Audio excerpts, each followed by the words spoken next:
প্রধানমন্ত্রী কোথায় থাকে যখন একটা দেশের মুখ্যমন্ত্রী আমার সার্বভৌমত্বকে এভাবে হুমকি দেয়? অনেক তো কার্ড দিলেন, এবার তরুণ প্রজন্মকে একটা বেকার কার্ড দেওয়া শুরু করেন।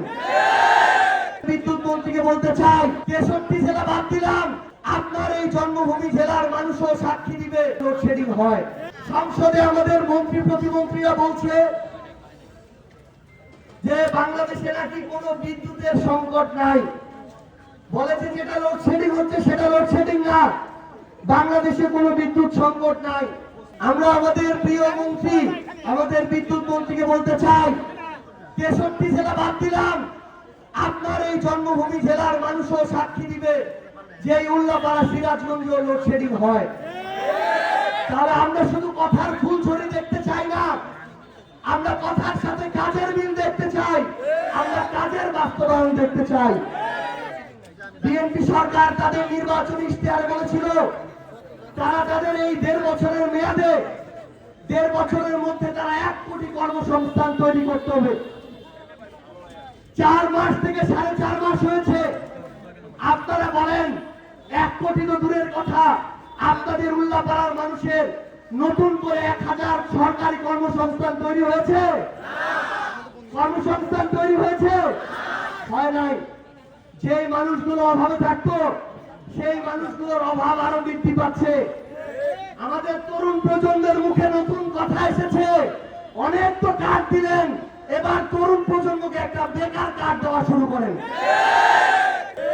যদি কর্মসংস্থানের ব্যবস্থা না করতে পারেন, অনার্স মাস্টার শেষ করেছে, বছরের পর বছর যায়, একটা চাকরির ব্যবস্থা হয় না। যেদিন এই তরুণ প্রজন্ম এই চাকরির অভাবে বিক্ষুব্ধ হবে, ওই দিন এই বাংলাদেশে কর্মসংস্থানের অভাবে বেকারদের দ্বারা আরেকটা অভ্যুত্থান হবে। পশ্চিমবঙ্গের একজন নামকাওয়াস্তে মুখ্যমন্ত্রী হয়েছে, তথাকথিত মুখ্যমন্ত্রী হয়েছে। এই ঐতিহ্যবাহী পশ্চিমবঙ্গ, আমাদের দুঃখ লাগে এত বছর বছরের ঐতিহ্যবাহী পশ্চিমবঙ্গে কিভাবে এই ধরনের একজন বিবেকবোধ যে বিসর্জন দিয়ে দিয়েছে, এই ধরনের একজন মুখ্যমন্ত্রী কিভাবে হয়? এই মুখ্যমন্ত্রী ঘোষণা দিচ্ছে বাংলাদেশে নাকি 10,000 পুশিং করা হয়েছে, তারা নাকি আরো পুশিংয়ের প্রক্রিয়া নিচ্ছে। তাহলে আমার এই পররাষ্ট্রমন্ত্রী, স্বরাষ্ট্রমন্ত্রী, প্রধানমন্ত্রী কোথায় থাকে যখন একটা দেশের মুখ্যমন্ত্রী আমার সার্বভৌমত্বকে এভাবে হুমকি দেয়? লজ্জা, লজ্জা। আমরা স্পষ্ট করে একটা কথা বলতে চাই, আমার ওই সীমান্ত দিয়ে একজন পুশিং আমরা দেখতে চাই না, আমার ওই সীমান্তে একটা হত্যা আমরা দেখতে চাই না। আমার এই বিজেপিকে এতদিন ধরে দুর্বল করে রাখা হয়েছিল, আমার সীমান্তে একটার পর একটা হত্যা হয়েছে আওয়ামী লীগের আমলে, বিজেপিকে প্রতিরোধ করতে দেওয়া হয় নাই।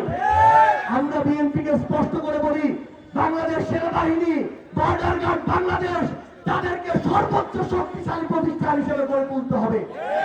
আমার সার্বভৌমত্বকে রক্ষা করতে হবে। এই দলাদলির রাজনীতি যদি হয়, কোনদিন বাংলাদেশ ঠিক হবে না। রাজনীতি হতে হবে ভালো আর খারাপের মধ্যে রাজনীতি, ন্যায় আর অন্যায়ের মধ্যে রাজনীতি, মজলুম আর জালিমের মধ্যে রাজনীতি। সকল মজলুমদের এক পক্ষে আসতে হবে। যারা চাঁদাবাজি করে, আমরা কি চাঁদাবাজিকে সমর্থন করি? তাহলে চাঁদাবাজির বিরুদ্ধে সবাইকে এক পক্ষে আসতে হবে। আমরা কি ক্ষমতার অপব্যবহার সমর্থন করি? জমি দখল সমর্থন করি? লুটপাট সমর্থন করি? মাদক ব্যবসা সমর্থন করি? তাহলে এই সকল অপকর্ম যারা করে তাদের বিরুদ্ধে সবাইকে একজোট হতে হবে। তাহলেই আমাদের পরিবর্তন সম্ভব, না হলে পরিবর্তন সম্ভব না। আমরা আমাদের এই বিবেকবোধটাকে